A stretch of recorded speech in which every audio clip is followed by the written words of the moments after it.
আজ শনিবার রাঙামাটি জেলা সদরের উন্নয়ন বোর্ড রেস্ট হাউস হলরুমে পার্বত্য চট্টগ্রাম চুক্তি বাস্তবায়ন ও পরিবীক্ষণ কমিটির ১০ম সভায় পার্বত্য উপদেষ্টা সুপ্রদীপ চাকমা তার বক্তব্যে বলেন, এই সভা পার্বত্য চট্টগ্রামের জনগণের শান্তি, নিরাপত্তা এবং উন্নয়নের পথে একটি গুরুত্বপূর্ণ পদক্ষেপ হিসেবে বিবেচিত হচ্ছে।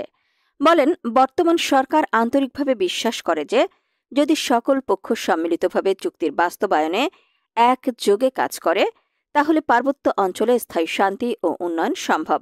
সভায় উপদেষ্টা সুপ্রদীপ চাকমা আরও বলেন, কমিটি বাস্তবায়ন সংক্রান্ত চ্যালেঞ্জগুলো চিহ্নিত করে সংশ্লিষ্ট মন্ত্রণালয় ও বিভাগকে সুপারিশ প্রদান করবে এবং প্রয়োজনে সাব কমিটি গঠন করে কার্যক্রম এগিয়ে নিয়ে যাবে।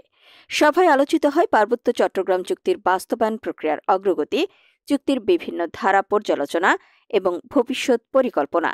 কমিটির সদস্যরা জানান, বর্তমান ইন্টারিম সরকার চুক্তির বাস্তবায়ন